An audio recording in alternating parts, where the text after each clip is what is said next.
আপনাদের সকলের সুস্থতা কামনা করে আজকের ভিডিওটি শুরু করছি। আপনারা যারা 18তম নিবন্ধনে উত্তীর্ণ হয়েছেন, আপনাদের সকলেই আমার কাছে অনেকবার একাধিকবার একটাই প্রশ্ন করছেন যে, আমাদের যেহেতু 18তম নিবন্ধনের জাতীয় মেধা তালিকা প্রকাশ হয়নি, তাহলে কি এখনই এই মুহূর্তে আমাদের ৬ষ্ঠ গণবিজ্ঞপ্তিতে আবেদন করা উচিত হবে? নাকি কিছুদিন অপেক্ষা করে তারপরে আমরা আবেদন করব? আবার অনেকে বলছেন যে কতদিন পরে বা কবে নাগাদ আমাদের ৬ষ্ঠ গণবিজ্ঞপ্তি বা ১৮তম নিবন্ধনের আমাদের জাতীয় মেধা তালিকা প্রকাশ হবে। তো এই বিষয়ে সকল প্রশ্নের উত্তর আজকে আমি আপনাদেরকে জানাবো।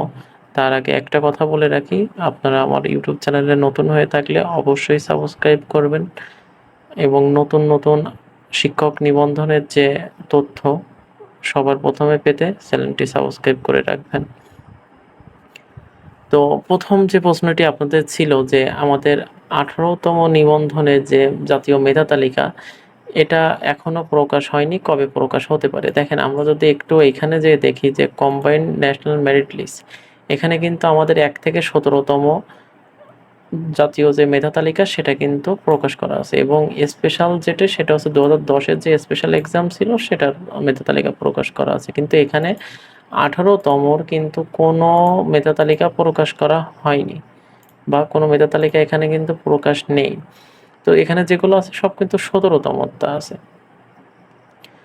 তাহলে আমরা এখন কি করব? আমরা কি এখন আমাদের যে ৬ষ্ঠ গণবিজ্ঞপ্তি আমরা কি সেখানে আবেদন করব বা আবেদন কি আমরা সেখানে এখন করতে পারি?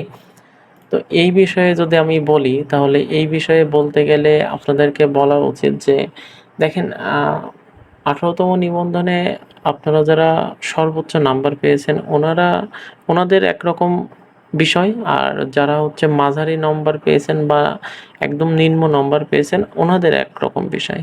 এখন ৩ টা বিষয় আলাদা ক্রমে।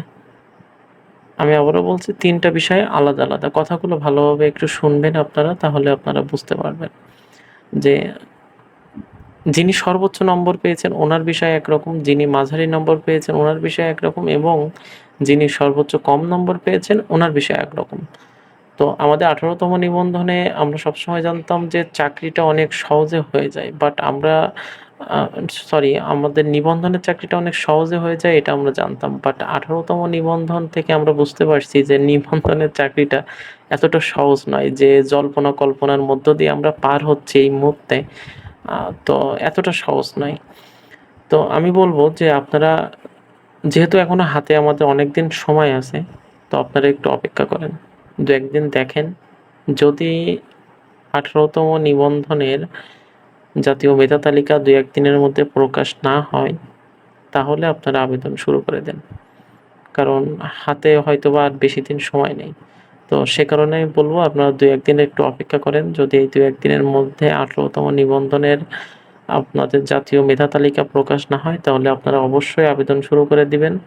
আর আপনারা যারা বলেছিলেন যে কবে আমাদের ১৮তম নিবন্ধনের যে মেধা তালিকা প্রকাশ হবে এ বিষয়ে বলতে। তো এই বিষয়ে দেখেন, অ্যাকুরেট কোনো ধারণা বা অ্যাকুরেট কোনো কথা আমি বলতে পারি না। কারণ আমি যেটুকু দেখছি যে এখানে যদি অ্যাকুরেট কোনো কথা বলা হয় বা কোনো কিছু সেটা ভুল বলা হবে।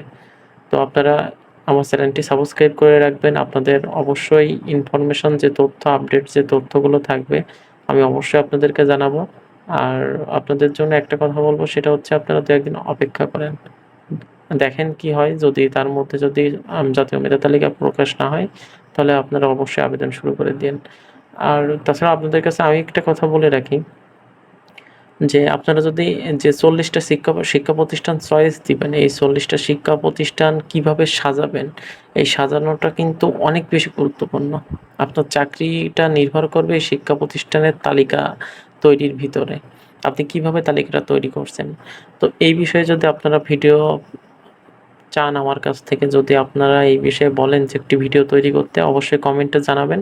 আমি আপনাদের জন্য এই শিক্ষা প্রতিষ্ঠান ৪০ টি যে শিক্ষা প্রতিষ্ঠান সিলেক্ট করতে হবে, কিভাবে করবেন এই বিষয়ে একটি ভিডিও তৈরি করে দিব। আর চ্যানেলটিতে নতুন হয়ে থাকলে আবারও বলছি সাবস্ক্রাইব করবেন। ধন্যবাদ।